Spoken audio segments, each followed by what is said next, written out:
Can you retire at 65 with $1 million in your portfolio? Today I'm going to walk you through a case study of a couple in that exact situation. We're going to run the numbers, we're going to test different scenarios, and ultimately what we're going to do is see what do they need to do to retire with confidence, not just with hope. So if you're in that situation, and if you've ever wondered if your savings are enough, this is a video you need to see. So let's jump right into this case study here. This is Jim and this is Sally. And as you can see, both of them are 65 years old. They want to retire now. We're going to get to what they want their retirement to look like in just a minute, but here's a brief overview of their situation. You can see they both have IRAs, they have a joint account, and the combined value of their investments is just over $1 million. And beyond that, they have their primary home with a mortgage remaining of about $145,000 on it. You can see the payment on their mortgage is a little over $1,500 per month. That's just the principal and interest portion. And then of course they have property taxes as well on their primary home. So more on that later. But this is a snapshot of where they are. A total net worth of about $2.1 million, split pretty evenly between liquid investment accounts and their primary home. When we look at their goals, what we see is they want to retire right now. They're both 65, they're getting pretty tired, they want to move on and start living and start doing the things that they're so excited to do in retirement. We work through an exercise of how much is it going to cost to do all those different things. And when we add up the different things, whether it's just paying the bills today, things like utilities, things like groceries, things like fuel, what does that cost? As well as what does it cost to live comfortably? To be able to go out and do fun things, to be able to travel, to be able to make retirement not just something where you're able to survive, but something where you're able to thrive, something where you're able to treat this as a blank canvas and you're able to design the life you want to live for the rest of your life. So these are those numbers and what that looked like. We budgeted $6,500 per month. So this is after taxes. This is how much do they need coming into their bank account every month for utilities. This is for groceries. This is for clothes. This is for the monthly basics. What this does not include is property taxes. We're going to account for that separately. And this does not include their monthly mortgage payment. We're also going to include that separately, and I'll show you why in just a second. Beyond that, though, there's also going to be healthcare costs. So they're working today, and their coverage is provided through their employers. They're not going to have any pre-Medicare healthcare costs because they're both 65 already. But what we are doing is when they retire, we're estimating what their Medicare Part B and Part D premiums will be based upon their adjusted gross income. And we're assuming an additional $3,600 per year for each of them of out-of-pocket costs. So those are their healthcare costs. And then finally, they want to budget an extra $2,000 per month or $24,000 per year to travel. They shared some really fun travel goals with me, and as we worked this out, we knew that they weren't going to be traveling forever, but we did want them to be able to have this amount for the first 10 years upon retiring. So from 65 to 75, on top of their normal expenses, which are right here, could we allocate an additional $24,000 per year to take the types of trips that they wanted to take? So these are their goals. This is essentially what we're aiming for. This is what success looks like for them. And then what we wanted to do is understand what income sources will they have to meet some of those goals. They both have their salaries today, technically, but they're just retiring. So those salaries are about to go away. So we have these here listed, but we're not planning on any additional income unless, of course, we determine that Jim and Sally need to keep working. What we do have is Sally's Social Security. She was planning to collect at age 67, which is her full retirement age. She would receive $2,300 per month if she collected at that age. Jim's Social Security benefit, he was planning to defer until age 70. His benefit at age 70, because he would then have 3 years or so of delayed retirement credits, his benefit would increase over what it otherwise would have been at age 67, and his monthly benefit would be $3,900 per month. So those are two income sources that will kick in, not immediately upon retirement, but a couple years into retirement for Sally's benefit and 5 years into retirement for Jim's benefit. Savings, we're not planning on them saving any additional amounts to 401ks or IRAs or Roth IRAs because we are assuming they're retiring right now. So we're not going to save anything else. And ultimately what we want to see is, are they on track? Can they do this? So you've probably seen me go through this before if you're subscribed to this channel. And if you're not subscribed, make sure that you do so, because we run these same case studies for people with a few $100,000 to people several $1 million, and what planning points exist at each stage of the way or each step of the way. So make sure you subscribed if you've not done so already. And this is always where we like to start. So this is the cash flow section of their plan. This cash flow section is the lifeblood of anybody's retirement strategy. It helps us to understand what are the expenses that we're going to have in retirement. Let's project those out and adjust it for inflation over time. And then what income sources will we have coming in? What will the cash inflows be to meet those cash outflows? So on this left-hand side, this is their cash inflows. Typically what you might see here is salaries. You might see rental income if they have a rental property. You might see pension. You might see Social Security. These are the income sources people have coming in if we exclude any income from their investments. So what we're going to see here for Jim and Sally is no more salary because we're assuming that they retire, and they will have Social Security, but not right away. You can see here there's 2 years of zero because Sally's not going to collect until age 67 and Jim's not going to collect until age 70. So here's what those numbers are, and those numbers are adjusted for inflation each year, and we can see what their total Social Security benefit will be in this far right-hand column. Now that's only half the equation. That shows what income flows they'll have or what income sources they'll have. What we needed to do is compare that to what will their expenses be. So their expenses you can see right here. Everything from living expenses, which if you recall, we assumed $6,500 per month, but that's in today's dollars. $6,500 per month is $78,000 per year. If we adjust that for inflation every single year, what that's doing is us telling Jim and Sally, here's the increasing dollar amount every single year we need to plan to be able to generate so that you can take this lifestyle that today would cost $6,500 per month and keep that up even as inflation continues to go up. So that's what we're projecting for living expenses. But then there's housing. As I mentioned before, we're including their principal and interest payment. We're including their property taxes separately, and that's for a couple reasons. Number one, their mortgage payment, at least the principal and interest portion of it, that goes away at some point. So we're not just going to group that into their overall expenses and project that out forever. That would be exaggerating what their expenses will actually be. What we need to do is we need to separate those two so we can understand when is this mortgage payment going to be gone so we no longer have to plan for that as another expense. We do the same with property taxes because depending upon the county you're in, there might be a limit on how much property taxes can increase or how much we want to project it increasing. It doesn't always increase exactly with inflation. So this is their total housing payment, and you can see it starts at about $26,000 per year, and that's going to drop off in their early to mid 70s once the principal and interest portion of their mortgage is paid off. So if we then go back to expenses, the final one is healthcare. So healthcare here, this is that expense, of course, that you need to have coming in. And what we're going to do is break it down between what their projected Part B premium be for Medicare, their Part D premium, plus their out-of-pocket expenses. And we do that every single year, projecting out what will that look like. And that's all grouped under expenses. The next is goals. Now, goals could be a whole bunch of different things. This could be anything from I want to travel. And why are we planning for this separately? Well, we're planning for this separately because, again, this is not an expense that's going to last forever. So if we just group this $24,000 per year or this $2,000 per month into their overall expenses, and by the way, I see too many people doing this when they plan for their retirement, their $6,500 per month of basic expenses now balloons to $8,500 per month. That's accurate for the first 10 years here, but what about in their later 70s and early 80s and beyond? They're not traveling as much, if at all. So to continue planning for that is to over-exaggerate the actual cost of retirement, and you're going to have a skewed output. So we plan for this separately. Goals could be things like home purchase. It could be things like you want to pay for a wedding for a child. You want to fund a 529 plan for grandchildren. Any of those one-time expenses, or maybe those expenses that aren't recurring every single year for the rest of your life, those are great things to plan for in goals. I mention that because if you want to walk through your own scenario, you can actually get access to the same software via the Retirement Planning Academy. Check out the link below. You can walk through this, you can plug in your own numbers and see the output for you. And then finally is tax payment here. So taxes are going to be an expense. And you can see there's zero projected taxes. And that's because the way we're modeling this out for Jim and Sally, they're going to live on their brokerage account the first couple of years. That keeps their tax benefit down. And then they start living on their IRA funds after that. And that's why their tax payment goes up here. But when we add all this up, what you get is a total outflows. Total outflows is us answering the question, what are the total expenses that we need to project so that Jim and Sally can pay their taxes, pay for their goals, which in this case is travel, and then have enough left over to pay for healthcare, housing, and core basic expenses, and do so for the rest of their retirement. So that's what we're showing here in the final piece. Really what we're trying to back into here is what this number is going to look like. What are their net flows going to be?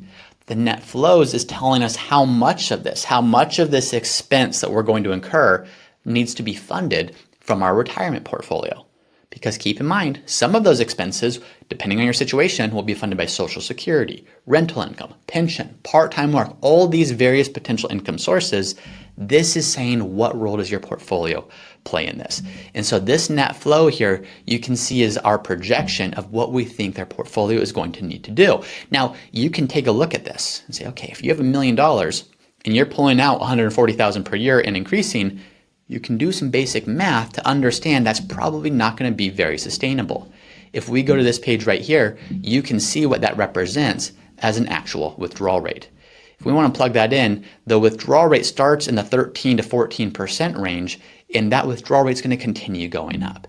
In other words, this probably is not, almost certainly is not going to be a very sustainable plan for Jim and Sally, at least not yet. So we're going to explore different options. We're going to explore some fairly simple things that they can do to improve their odds of success. But if you have a withdrawal rate in the teens, that's not a recipe for success. We ideally want to have that somewhere in the 4 to 5% range as a general rule of thumb, as a starting point. It's not a universal law. There's a whole bunch of different things that can impact that. But as a basic rule of thumb, something that starts there is a great place to start. So if we look at this, here's the outcome of this.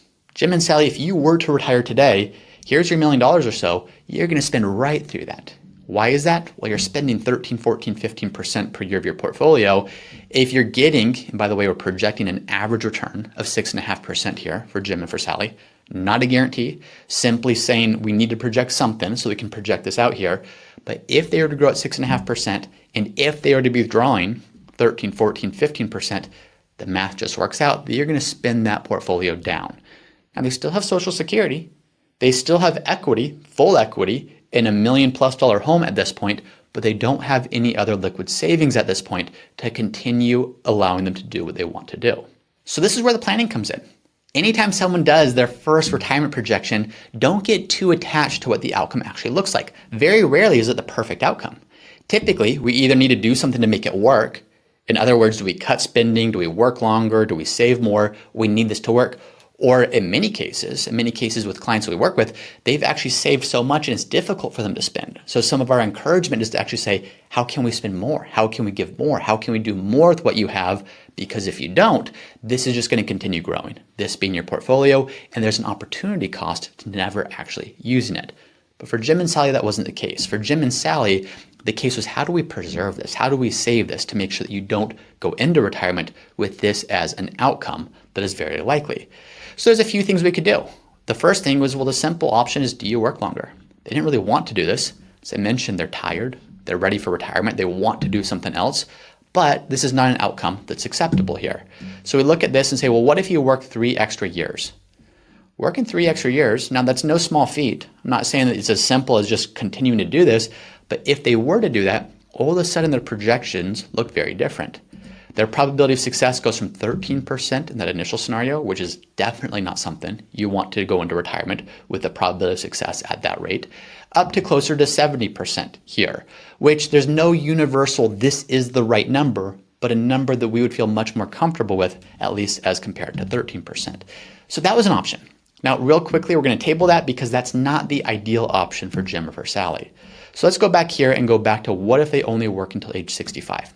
As I mentioned, if you want to run these projections on your own with your own numbers, get access to this in the Retirement Planning Academy. Link is in the show notes below. The next thing that they could do is, if they don't want to work longer, there would have to be something pretty dramatic of, can we cut some expenses? The first thing that we did is said, what if you didn't take any of these trips? I don't like this option, but what if you didn't take any trips? Would that alone be the thing that would allow you to be able to retire right now and be okay? Maybe, possibly. You see that there's technically dollars left at the end of this projection, but if we want to see what's the likelihood of success here, it's still only about 50-50. So yes, if you cut out the vacations, that might be one thing. You probably need to also reduce monthly expenses in this case. So if I drop that from $6,500 per month to $6,200 per month, what we see is we get a probability of success that's starting to inch closer towards what we'd feel more comfortable with. Their projections starting to look a bit better. Now, these aren't great solutions. Cutting out travel, cutting your budget, working 3 years longer when you're already pretty burned out, these aren't ideal, but it was just giving Jim and Sally some perspective of, it is helpful to know, what are your options? If you're at the point where you can't work any longer, what could you spend today if you were to retire?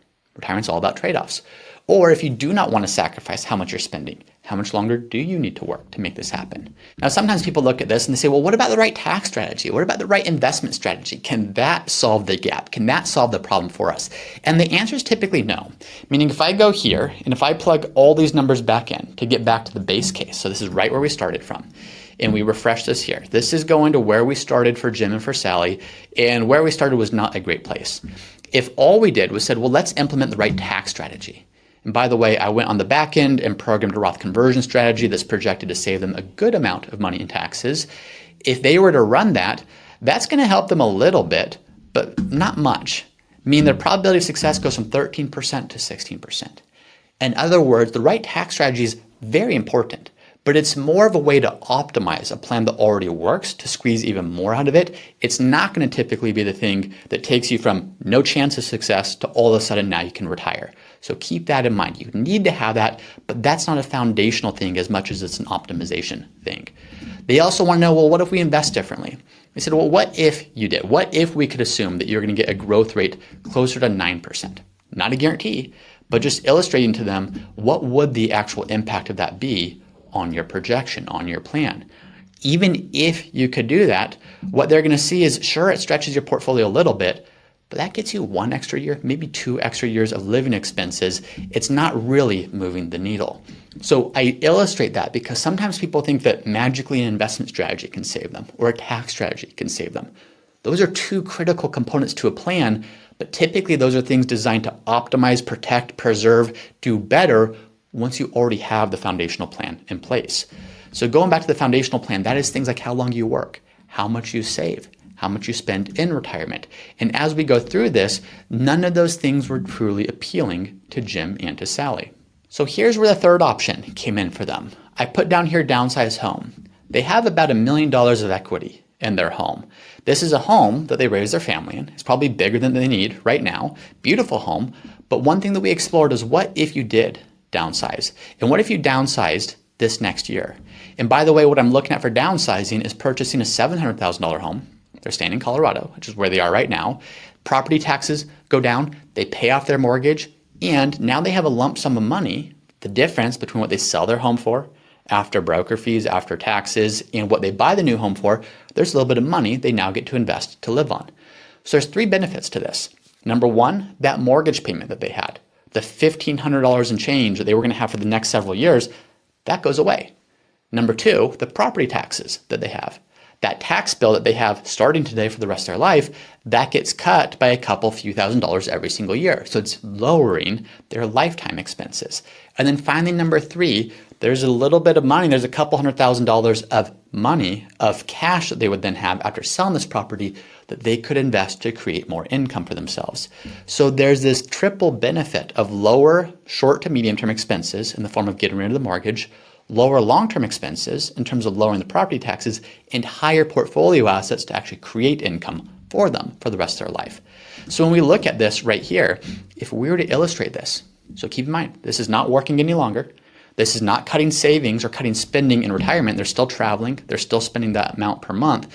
That move, as you can see, dramatically changes what their potential outcome looks like. It changes their probability of success from 13% to almost 80%, a pretty dramatic, a very dramatic increase. So what this is showing, this isn't saying that your situation is going to be exactly like Jim and Sally's. What this is showing, though, is retirement is all about trade-offs. Some of those trade-offs are what are the things that we need to do today to cut back, to save more, to downsize, to be in a position to retire. Other times, those trade-offs are we have more than enough to meet our needs. What do we do to spend more, to give more, to optimize more, and have more quality of life given what we've done? This is the importance of planning. This is why you have a strategy. This is why, even if you don't know exactly what retirement is going to look like, get started creating a plan. See what the initial projection looks like, because then that gives you some real clarity on what are the things you can do to optimize this and make sure you're preparing for the retirement you dreamed of.